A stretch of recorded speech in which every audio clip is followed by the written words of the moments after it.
Our next speaker, Ray Halbritter, has served as the nation representative of the Oneida Indian Nation since 1975 and Chief Executive Officer of its enterprises since 1990. He has led the Oneida people to an economic and cultural renaissance over the past 30 years and has stewarded a national campaign to eliminate racist sports team mascots.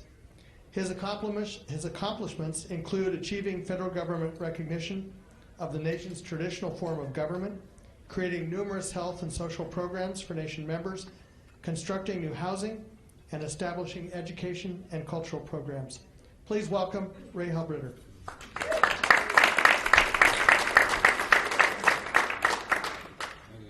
If you don't mind, yes, if you allow me, I use this place to speak from because I didn't realize there wasn't a podium, but it allows me to use this memory system I invented. I write it down. I know we all Native people in their lives can remember a time when they sort of realized that they were Native. I was born in Syracuse, New York, and I lived on the Onondaga Reservation for some time. Our people, the Oneida people, I'm an Oneida member, and we're from upstate New York. There are other Oneidas in other parts of Canada and Wisconsin. And we sort of the ones who were just too stubborn, I guess, to leave, so we just stayed around. And we nonetheless, though, lost, almost all of our lands. We were reduced to 32 acres of land. So some of our people went and lived with our relatives at the Onondaga Reservation, which wasn't too far away, and I lived there early in life, and then we moved off, and I attended schools that were all predominantly non-Indian schools, and I actually didn't think about what it was to be a Native person or an Indian or anything like that until one day in school, one of the kids asked me, what is it to be an Indian? What kind of Indian are you? And I really didn't know how to respond to that. I sort of wasn't really taught. In a way, some people learn just by growing up in sort of society that is Native and knows what ceremonies and different things are, and then after time they learn it. But I sort of didn't, and so I told the kid to shut up. I didn't know what else to say. I just didn't know. It sort of seemed personal. I didn't know what to say, so I went back and I told my mom. I was probably 8 years old.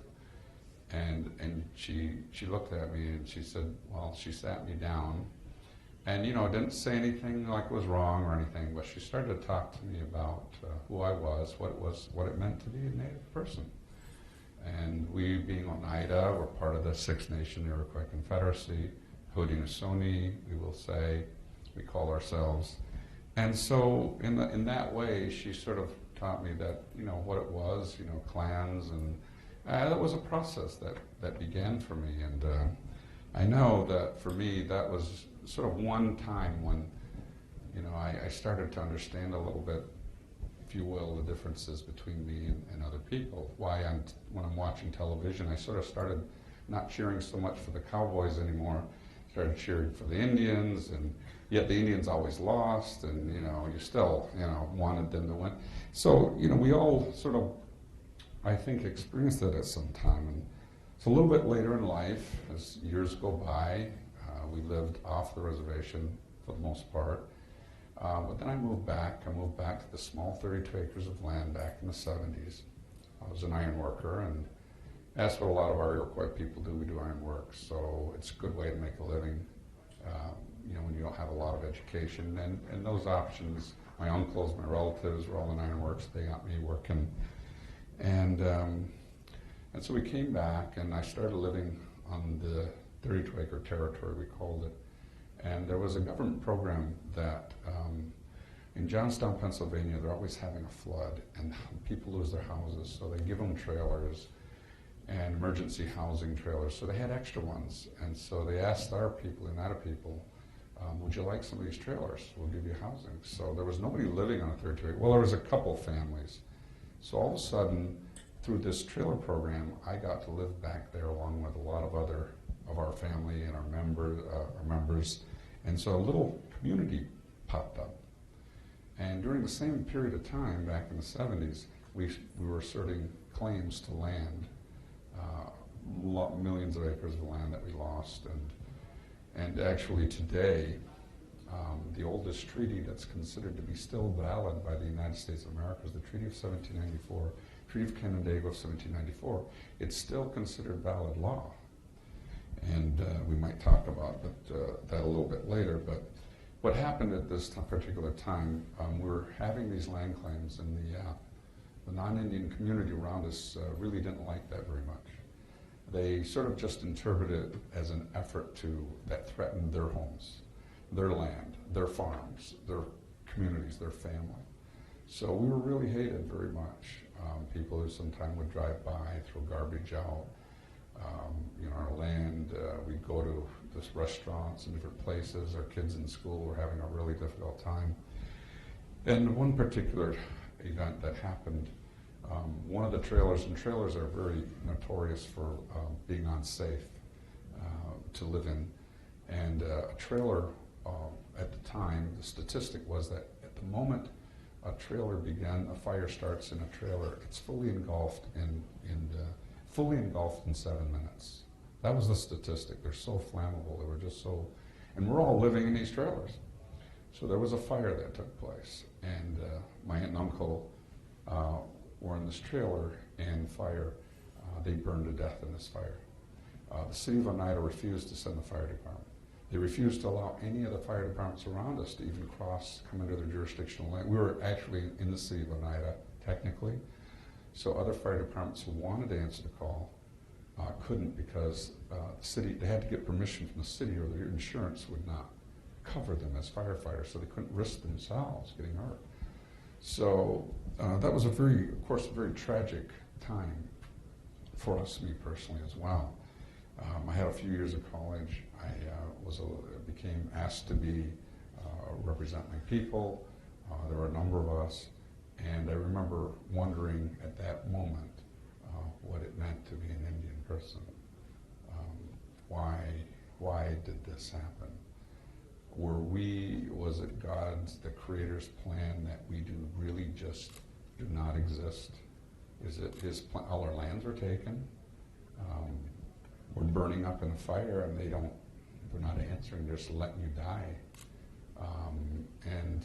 It was a real low point, if you will, and also just a time of analyzing just what it is we're supposed to do. What are we supposed to be? So out of that tragic time, we started to think about it, and we decided, I started to think it through my own thought process. One night I was just walking out, and one of the horrible things is the smoke. As it's smoldering, you smell this. I never realized how much your olfactory triggers reaction in you mentally. And the bodies, see, we didn't even know how to take care of the bodies. We didn't have this. When you talk about sovereignty, it includes taking care of yourself, but also when local agencies use their authority and their power to withhold, what they have. That's one of the elements of it, right? I mean, you're sovereign, so take care of your own dead. So we didn't know how to do that. We finally did. We finally got a funeral home to come and take them, but the bodies laid out there for a few hours, and the kids would walk by, and they were curious. You couldn't keep them from it, and so we were able to get that taken care of. But thinking about what it all meant, what should we do? And I remember thinking that, even if the government came in and gave us all kinds of money to have a new place and fire hydrants and fire extinguishers, that really wasn't sort of the problem in a way to me. I mean, it was a problem, yes. And to me, even if rich people gave us a lot of money, and what I thought was that what we should do is we should try to find a way to empower ourselves. Just what we were hearing. It's a wonderful speech that we heard. And how would we do that? How do you empower yourself? What makes you powerful? I mean, there's all these laws, Supreme Court, white people control everything. Well, we just started to think about how we would do that. And the first thing was just try to get some money. Just plain old money. If we had money, we could buy a new water line. We could fire truck. We could, if we had money. That gave us options that we didn't have. And so that's what we did. We actually got together and we did, because of a fire, we started our own little, actually, in the state of New York, they have a lot of volunteer fire departments, and the way they raise money is by having gaming nights, casino nights.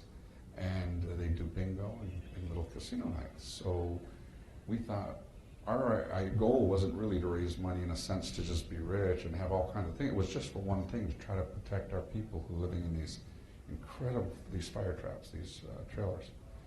And so we wanted to create better fire protection for ourselves. So we got that. We started to raise money like the other fire departments in the entire state of New York to raise money for our own fire protection. Well, we started doing that. We sent a letter to the state letting them know as a courtesy that we're going to do this. We didn't want to have any problems. We actually had a bingo one night as a benefit for the Oneida Policeman Benevolent Fund, trying to create a better relationship, trying to create, make things better. And we found out later that the police used that night not only to take the money for the Benevolent Fund, but to do an investigation on us for operating bingo without a license. And they issued warrants for my arrest and my brother and 3 other people. So it was just really, an experience for us all. Well, the good thing about it, if you will, is that this is where Indian gaming in America began.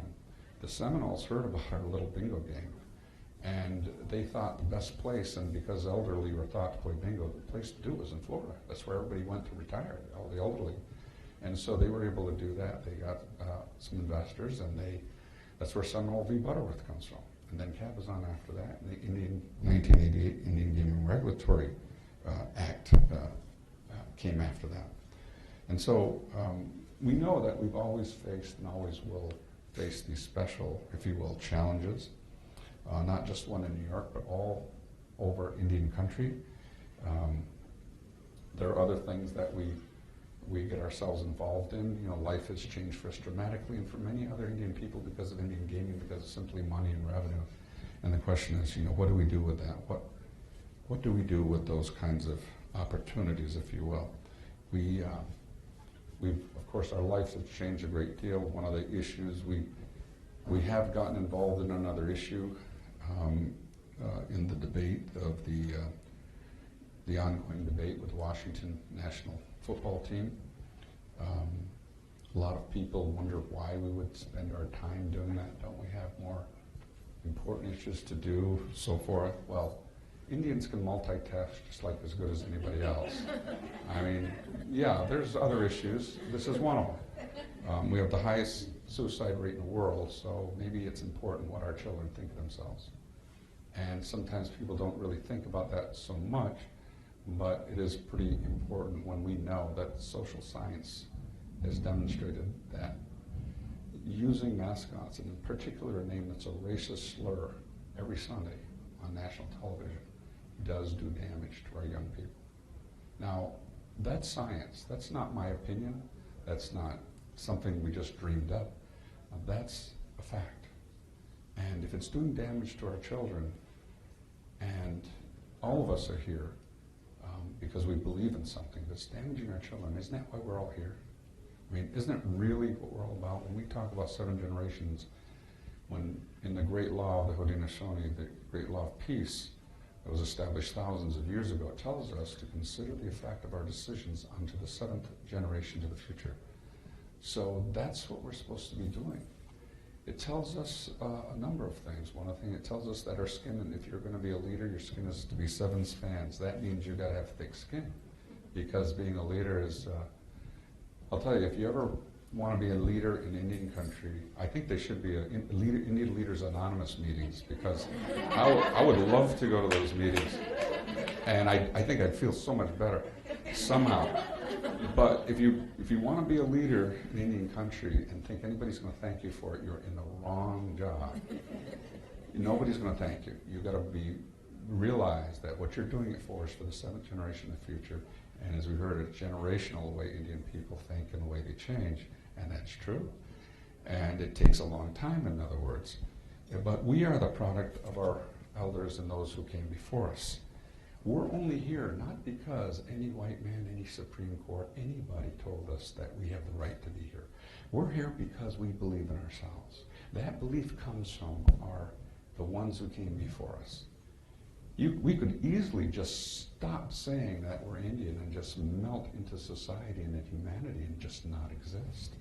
There's no class and no one is going to tell you that except what our people have taught us. And because we assert that sovereignty, that is what makes us who we are, and that is what perpetuates us.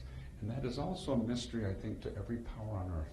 Why would a people like us, who have, if you analyzed it, are the smallest minority, have probably as much trouble as any, our own Holocaust, why would we even want to still be Indian after people treat us the way they do?